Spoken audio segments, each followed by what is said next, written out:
PAP.fr, première plateforme immobilière sans commission, présente Sud Radio, on parle immo. Votre rendez-vous 100% immobilier sur Sud Radio, comme tous les samedis, avec Marc Ezrati. Bonjour à vous, Marc. Bonjour, Jean-Marie. Nous sommes ensemble jusqu'à 10h. Toutes les questions que vous vous posez sur l'immobilier en ce moment, tous les problèmes que vous avez besoin de résoudre, c'est au seul numéro 0826 300 300. C'est le moment de nous appeler ou de nous laisser vos messages. On va vous rappeler et on est là pour vous aider. Est-ce que le marché de l'immobilier est en crise? Tiens, c'est une des questions qu'on posera à notre invité Eric Alouche aujourd'hui. Mais avant ça, place aux dernières actus de l'immobilier. Big Mat, les bâtisseurs ont leur maison, présente Sud Radio, on parle immo, le journal. Le journal avec Marc Ezrati. On commence avec une condamnation de l'État, Marc, parce qu'une femme a attendu, après avoir attendu 20 ans avant d'avoir un HLM. 20 ans pour avoir un logement. Eh oui, vivre à 5 dans 46 mètres carrés à Paris, c'en était trop pour une locataire âgée de 50 ans qui a attendu, vous l'avez dit, depuis 20 ans pour être logée dans un logement social plus adapté à la taille de sa famille. Elle a donc saisi le tribunal avec l'aide de la Fondation Abbé Pierre et a été reconnue prioritaire en raison du délai d'attente pour sa demande de HLM. On le rappelle, c'est toujours intéressant de le savoir, le délai d'attente est de 6 ans maximum pour un studio. 9 ans pour un 2 ou un 3 pièces et 10 ans pour un 4 pièces. Alors le préfet, c'est déjà pas mal. Hein. Oui, c'est déjà beaucoup. Le préfet a donc été condamné à assurer le relogement de la quinquagénaire sous peine d'une astreinte de 500 € par mois de retard. Il en est déjà à 10 mois de retard, donc déjà 5 000 €. Ça finit par monter, effectivement. Allez, on poursuit avec la ville de Paris qui se prépare, Marc, à passer sous les 10 000 € le mètre carré en moyenne. Depuis le temps qu'on en parle, d'ici juillet, les prix de l'immobilier à Paris sont attendus en baisse de 5% selon les notaires. Les ventes se contractent de plus en plus en Ile-de-France, moins 22% au premier trimestre 2023 par rapport à 2022, toujours selon les notaires. Cette baisse vaut pour les appartements, mais aussi pour les maisons. On se rappelle qu'elles ont été très prisées par les ménages durant la crise sanitaire et du coup elles sont entraînées elles aussi dans la chute des ventes, des volumes. Les crédits, on le rappelle, sont aussi plus en plus difficiles à obtenir pour les acheteurs qui, du coup, se voient où ils reportent, ou ils annulent directement leur projet immobilier. Ouais, enfin, malheureusement, faut-il souhaiter 20 ans de crise de l'immobilier pour revenir à des prix normaux à Paris? Ça, c'est une question qu'on pourrait se poser. Exactement. Passons à la banlieue parisienne. Est-ce que les prix baissent aussi? Eh oui, et c'est plutôt une bonne nouvelle. Les prix de l'immobilier en région parisienne baissent également, mais pas assez pour éviter le blocage du marché. Le recul se chiffre à moins 5%, à 6 400 € le mètre carré pour les appartements d'Île-de-France et même à moins 3,2% pour les maisons, ce qui est une première depuis 2015, si l'on en croit les prévisions des notaires pour juillet 2023. Ouais, alors que les prix sont à la baisse, il y a des choses qui malheureusement ne baissent pas. Tiens, cette affaire de squat encore, Marc, qui a retenu votre attention cette semaine. Eh oui, c'est une affaire un peu insolite, très particulière. D'abord parce que ces squatteurs sont des septuagénaires, 73 et 79 ans. Ensuite, parce qu'ils ont été condamnés à de la prison ferme par le tribunal de Castres dans le Tarn. Alors, dans cette affaire, le couple avait squatté une maison pendant 3 ans après avoir fait croire à l'achat du bien. Ça peut marcher parfois, là, pour eux, ça a marché pendant 3 ans. Une lourde condamnation aussi parce que ce couple n'en était pas à son coup d'essai. Ils avaient fait beaucoup de choses, des associations fictives pour récupérer des subventions, des fausses locations saisonnières pour récupérer les acomptes, par exemple, ou même une cagnotte en ligne pour collecter des sous pour la rénovation d'un château. Voilà. Aidez-nous à rénover le château qu'on squatte dessus. Alors bon, évidemment, il y a d'autres procédures pour ce couple, notamment dans le Pas-de-Calais et à Avignon, dans le Vaucluse. Effectivement, plus c'est gros, plus ça passe. Allez, on termine ce journal avec une jolie histoire, Marc. C'est celle d'une jeune femme qui a réussi à transformer la maison de ses grands-parents en petite résidence pour seniors. Exactement. Cette maison familiale de 320 mètres carrés, elle n'est pas petite, elle est située à Chartres, en Eure-et-Loire.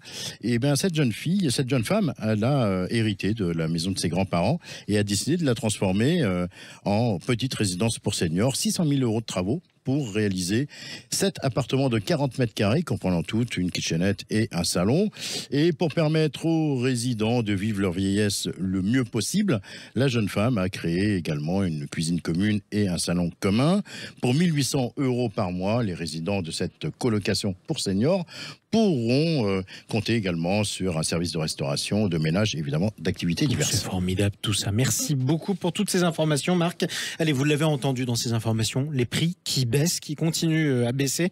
Qu'est-ce que ça signifie pour le marché de l'immobilier? Est-ce qu'il y a une crise? On en parle dans un instant avec votre invité Marc Ezrati, puisqu'on reçoit Eric Alouche du groupe ERA Immobilier. À tout de suite sur Sud Radio. Sud Radio, on parle IMO, le Mac de la semaine. Avec Elio, expert de la rénovation énergétique des logements. Rendez-vous sur elio.com.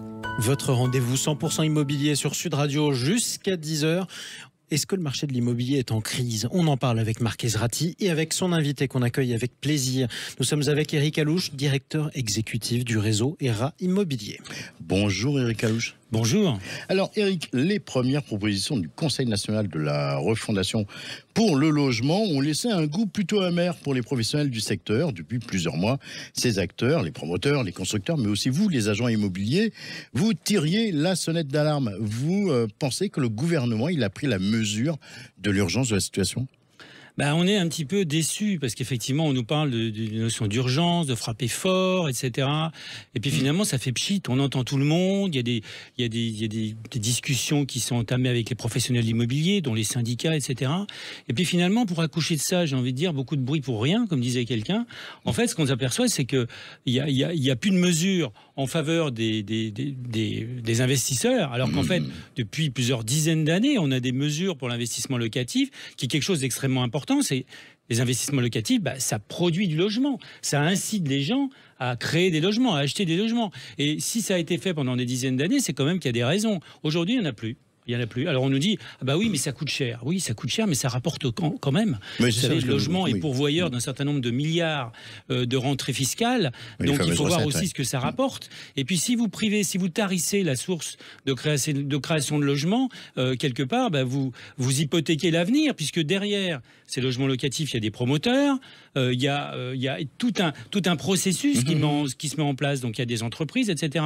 Si vous arrêtez ça, vous n'avez plus d'incitation à l'investissement locatif. Alors effectivement, où il y a de plus en plus de plafonnement des loyers, où finalement les revenus baissent quand même de manière assez importante, où effectivement les crédits c'est un petit peu difficile, donc ça devient compliqué. Donc ça, il y a plus de mesures dans ce domaine-là.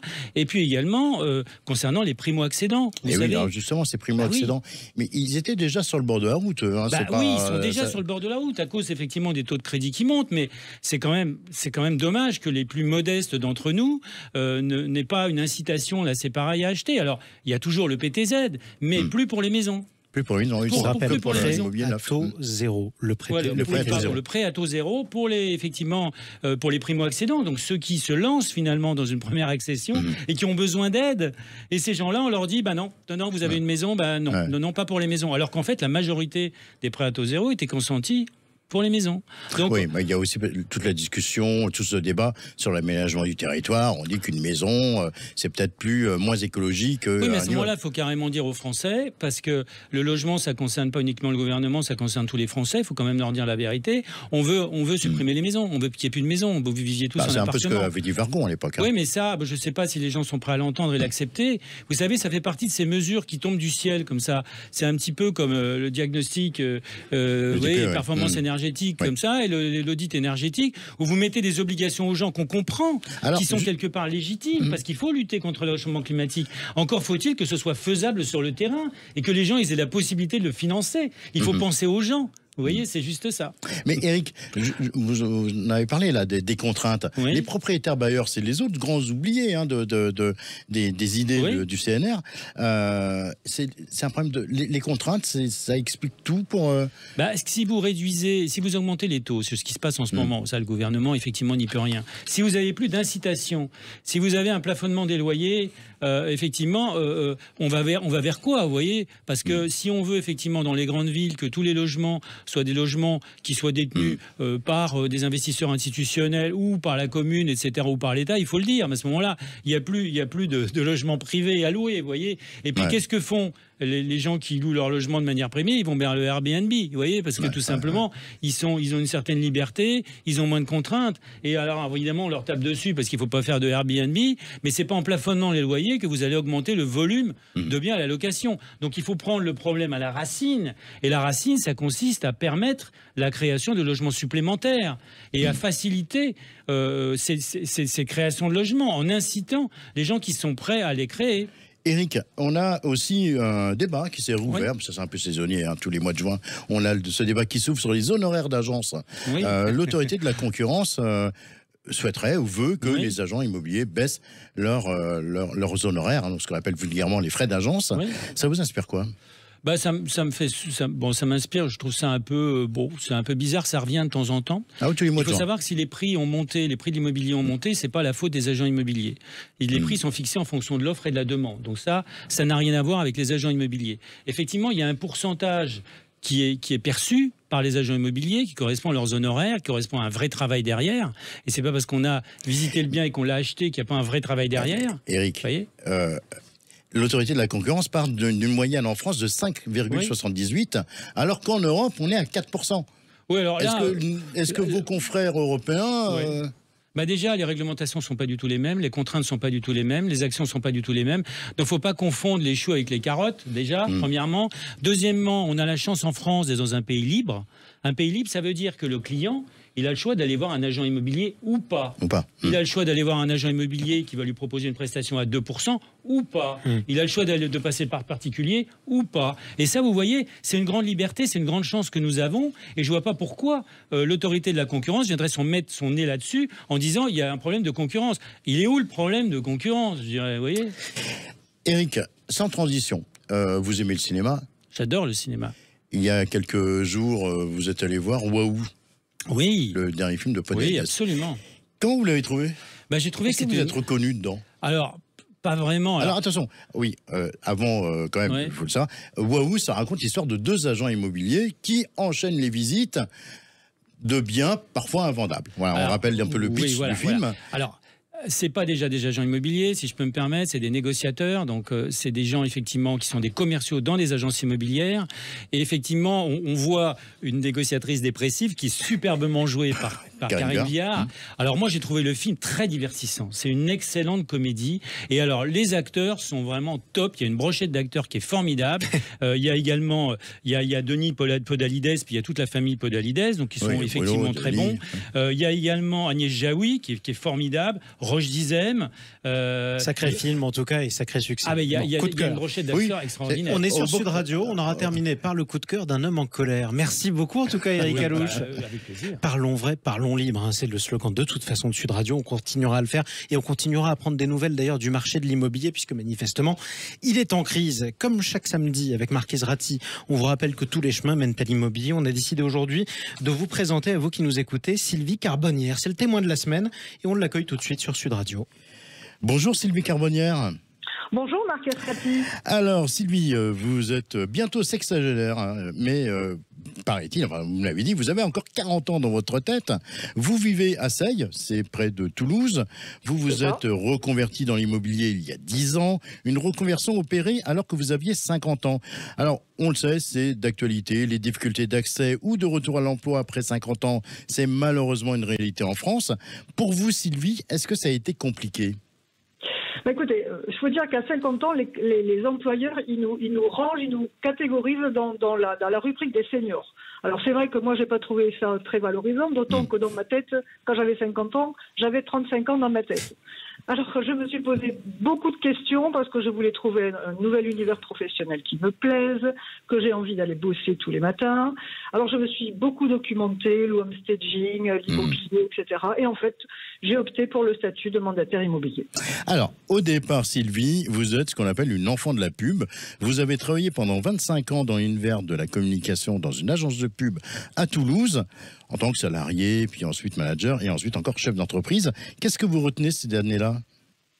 Alors, ce que je retiens, c'est que j'ai vécu quand même les très belles années de la pub. Ça a été un métier passion dans lequel je me suis beaucoup investie. Et puis, je suis passée par les différents statuts, donc salarié, associé, puis après chef d'entreprise. Ça m'a permis de toucher du doigt les différents avantages et peut-être les points moins favorables de chacun d'eux. Et aujourd'hui, je peux vous dire que je suis vraiment contente d'être mon propre patron. Et alors, l'immobilier, c'est un univers que vous connaissiez, qui vous a toujours en tout cas intéressé. Est-ce que c'est parce que votre père était architecte ? Alors, ça m'a sûrement influencé parce qu'il dessinait très bien. Je me souviens être dans son bureau avec ses plans, des façades de maison. Et du plus petit que de plus loin que je me souvienne, j'ai toujours aimé visiter des appartements et des maisons. Et à 50 ans, au moment de reconversion professionnelle, je me suis intéressée à cet univers-là. J'ai entendu parler d'un réseau de mandataires immobiliers. Et ce qui m'a beaucoup rassurée, c'est que j'allais être formée et accompagnée. Alors, je me suis lancée. Et puis, je ne le regrette pas. Ça fait 10 ans maintenant et je vis un nouveau métier passion, en fait. Votre ancien métier de publicitaire, ça vous aide aujourd'hui pour votre activité de conseillère immobilière ? Ah oui, vraiment, indéniablement. Ah oui. Dans la pub, on parle de stratégie de communication. Dans l'immo, on parle de stratégie de vente.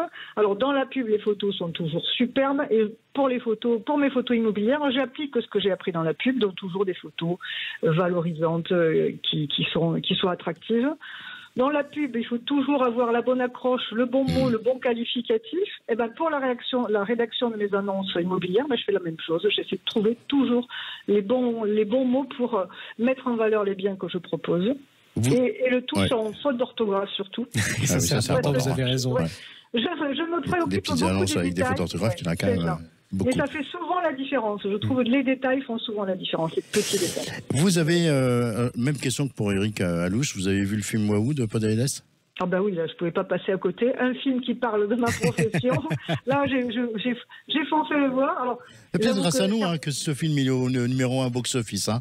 Ben oui, absolument. Donc, les caricatures de situation m'ont vraiment fait ressembler certaines à mon quotidien. Ça m'a bien fait rire parce que parfois, on vit aussi des situations cocasses dans ce métier. Vous en avez une, vos situations cocasses, à nous raconter rapidement ? Alors, attendez. Une récente, c'est un client qui visite une maison et sur la façade de la maison, une micro-fissure. Alors, avec un air très sérieux, il me dit, Madame Carbonnière, est-ce que vous pouvez m'assurer que cette maison est construite avec des normes anti-sismiques ? Vous étiez où ? Oui, et il rajoute, est-ce que vous pouvez me dire s'il y a une étude de sol et de structure, parce que je veux bien être certain que cette maison ne va pas s'effondrer prochainement. Alors lui, il était très sérieux, mais ça m'a quand même bien fait sourire. C'était dans quelle région d'ailleurs ? C'était à Auxonne. À Auxonne ? À côté de Seille. Bon, c'est pas là que le risque sismique est le plus important en France. Non. Par contre, il était peut-être sur une nappe phréatique, effectivement, avec un phénomène de retrait-gonflement. Peut-être quelqu'un de très inquiet. C'est ça. Merci beaucoup, en tout cas, de nous avoir transmis votre enthousiasme, Sylvie Carbonnière. Merci à vous. Plaisir. Merci, très bon week-end à vous. Et très bonne continuation à vous. Dans l'immobilier ou dans une autre vie, pourquoi pas. Vous avez encore le temps, surtout quand on a 35 ans dans sa tête. Ça, c'est important. Allez, restez avec nous, quel que soit l'âge que vous ayez dans votre tête. 0826 300 300. C'est le moment de nous appeler. Laetitia Caron est en train de faire son entrée dans le studio. Elle est là pour répondre à vos questions. Tout ce que vous vous posez comme question sur l'immobilier, sur votre appartement, celui que vous louez ou que vous possédez. On est là pour vous aider sur Sud Radio. À tout de suite. PAP.fr, première plateforme immobilière sans commission, présente Sud Radio, on parle immo. Votre rendez-vous 100% immobilier sur Sud Radio avec Marc Ezrati et avec Laetitia Caron qui nous rejoint. Bonjour à vous Laetitia. Bonjour Jean-Marie. Directrice générale de particulier à particulier PAP.fr. On est là pour vous aider sur Sud Radio. Vous nous appelez, vous nous laissez vos messages 0826 300 300. Un problème de logement, que vous soyez propriétaire ou locataire ou que vous en cherchiez un. On est là justement pour répondre à vos questions et résoudre vos problèmes aujourd'hui. On accueille Aïssata. Bonjour à vous Aïssata. Bonjour. Bienvenue sur Sud Radio. Merci. Je vous laisse avec Marc Ezrati. Bonjour Aïssata. Qu'est-ce qui nous vaut votre appel aujourd'hui ? Alors, je me suis permise de vous contacter. J'avais une petite question donc, sur le point immobilier. Je suis propriétaire d'un appartement 4 pièces dans le 92. Je l'ai mis en vente au mois de janvier et je n'ai toujours pas vendu, bien qu'il soit en très bon état. Et j'ai eu très très peu de visites. J'ai des voisins qui ont vendu en à peine 6 semaines. Et je voulais savoir s'il y avait une raison à cela. Eh bien, écoutez, on va en parler avec Laetitia Caron. Bonjour Laetitia. Bonjour Marc. Le marché est plus compliqué ces derniers temps, et je pense que la question d'Aïssata en est l'illustration. Quel conseil on peut lui donner ce matin ? En effet, c'est vrai qu'on avait fait un point sur le marché il y a quelques semaines, mais ce marché, il ralentit. Vous en avez parlé là dans le mag il y a quelques minutes. C'est stressant pour beaucoup de monde et il y a beaucoup de questions. Alors, avant de vous répondre, Aïssata, je vais faire un tout petit topo rapide sur la situation du marché. D'abord, il y a moins d'acheteurs que l'année dernière. On en a aussi parlé il y a quelques minutes, mais d'un côté, il y a des primo-accédants qui ne peuvent plus ou qui peuvent moins acheter, notamment parce que les banques ont beaucoup durci leurs conditions et notamment les taux. Voilà. Et en plus, elles exigent un apport personnel de 20%, ce qui pour un primo-accédant est quand même compliqué. Voilà, cette hausse des taux dont je viens de parler fait qu'un acheteur, il a aussi un pouvoir d'achat de financement, en tout cas de financement par le prêt, de 15 à 20% inférieur à ce qu'il pouvait financer l'année dernière. Donc ça baisse, ça a un impact sur son budget. On a parlé des investisseurs aussi, et les investisseurs, eux aussi sont impactés parce que globalement, je ne vais pas rentrer dans les détails, mais c'est beaucoup plus compliqué aujourd'hui pour des investisseurs d'emprunter quand ils n'ont pas fini de rembourser leur résidence principale.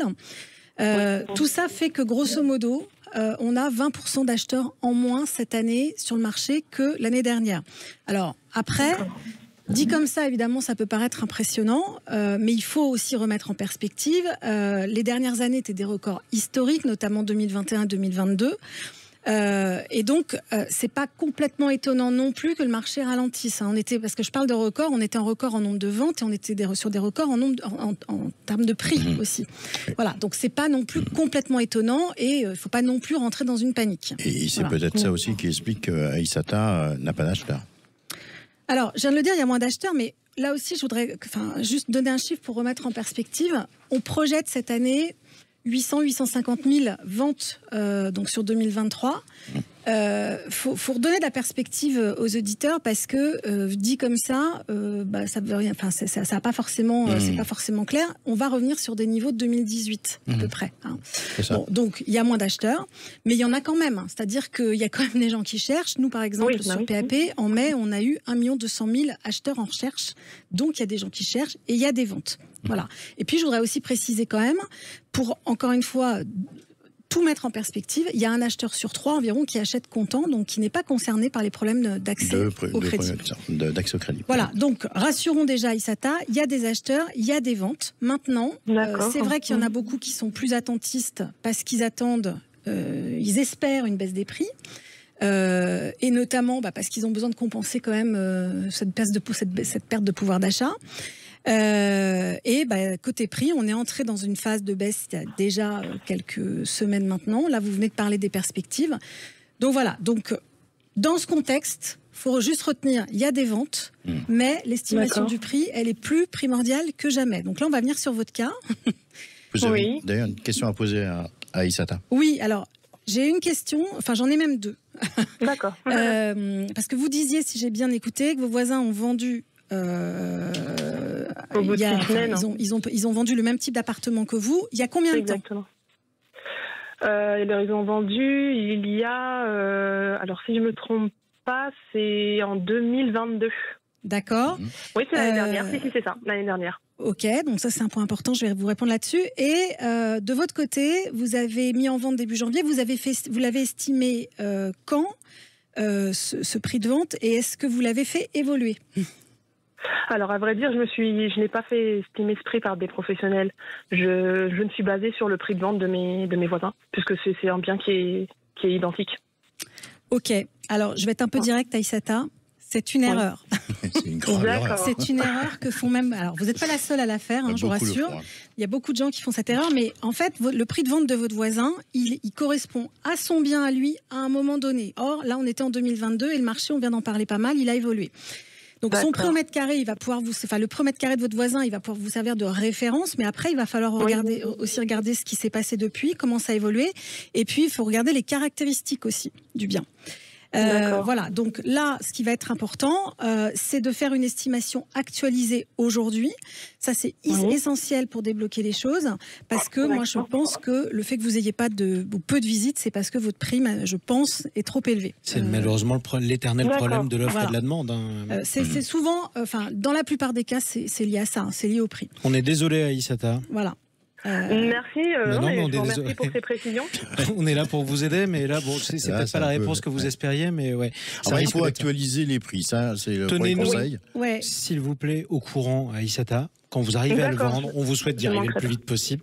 Et dites-nous à combien vous avez réussi à le vendre. Merci beaucoup. Vous tous qui nous écoutez, je vous le rappelle, 0826 300 300, une question, un problème à résoudre. Vous nous laissez vos messages. Et puis, on vous rappelle tout de suite, place au Tour de France. Sud Radio, on parle IMO, les biens coup de cœur.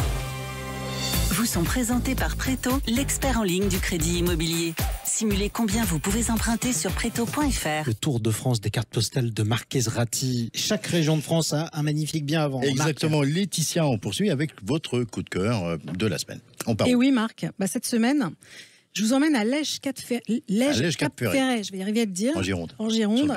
Et cette semaine, je vous présente quelque chose d'un peu particulier, c'est un mobil-home. Ah, ça c'est une bonne idée. C'est un peu particulier, mais je me suis dit, comme les vacances approchent, ça peut être sympa aussi pour certains c'est original d'investir dans un mobil-home. Ouais. Voilà.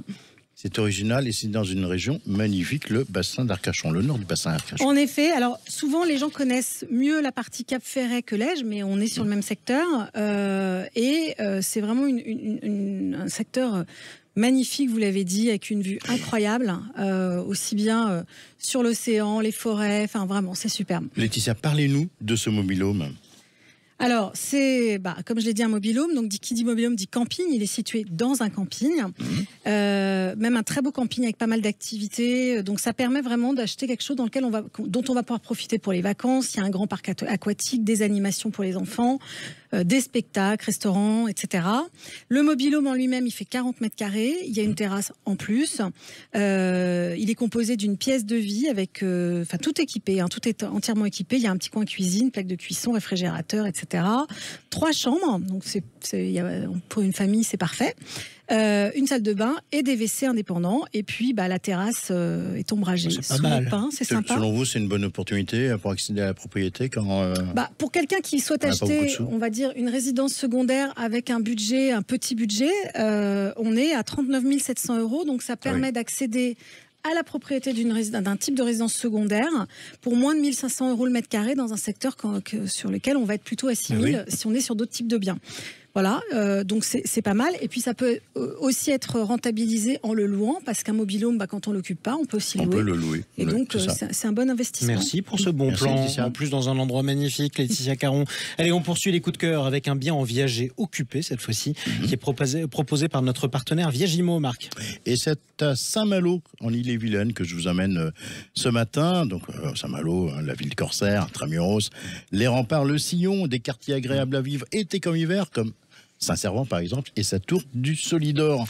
C'est donc ici à Saint-Malo que je vous propose de découvrir une maison construite en 1971 de 90 mètres carrés sur 2 niveaux. Elle dispose de 3 chambres. Elle dispose également d'une véranda de 21 mètres carrés et d'un terrain clos de 194 mètres carrés. Alors c'est un bien en viager, on l'a dit. C'est quoi les conditions de vente de ce bien, Marc ? Eh bien, pour cette maison d'une valeur vénale de 265 000 €, qui est vendue en viager occupé, vous verserez un bouquet initial de 68 550 €, puis une rente mensuelle de 532 € au profit de ses actuels propriétaires, un homme âgé de 84 ans et une femme âgée de 79 ans. Merci beaucoup, Marquez Ratti. Si jamais vous, tous qui nous écoutez, ce bien vous intéresse, vous pouvez le retrouver sur le site de notre partenaire viagimo.fr. On termine le Tour de France, Marc ? Oui, on part à Montpellier. On retrouve notre ami Audrey Mulat d'Évidence. Bonjour Audrey. Vous avez un coup de cœur à côté de la place de la Comédie à Montpellier. Vous avez donc un bien à nous proposer. C'est quel genre d'appartement Alors là, je vous propose un superbe duplex, un duplex de 7 pièces et surtout, le joyau de ce duplex, c'est une terrasse en plein centre-ville de 140 mètres carrés. Ah oui, c'est bien. C'est Byzance. Avec vue sur la Comédie ? Avec vue sur les toits, vue sur les ruelles, pas de vue directe sur la Comédie. mais on a vraiment un cadre de vie idyllique. On est dans une toute petite copropriété de 6 lots. Et puis, on va retrouver dans ce duplex 5 chambres, 3 salles d'eau.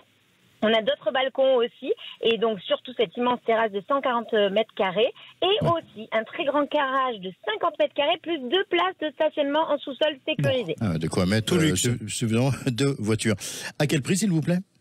On est à 995 000 € pour 225 mètres carrés, sans compter la terrasse évidemment, ce qui fait juste 4 400 € du mètre carré. C'est très accessible pour un bien coup de cœur comme celui-ci en centre-ville de Montpellier. Eh bien, merci Audrey Mulat. Et puis, si on est intéressé par ce bien, on appelle, ou tous les autres biens qu'on a entendus ce matin, on appelle le standard 0826 300 300. Et on laisse un message à Marc Ezrati. Merci à vous, Marc. On vous retrouve samedi prochain sur Sud Radio. On vérifiera les prix. Est-ce qu'ils vont baisser d'ici là ? Tiens, pourquoi pas ? On va surveiller tout ça. Merci. Sud Radio, on parle IMO. Avec PAP.fr, première plateforme immobilière sans commission.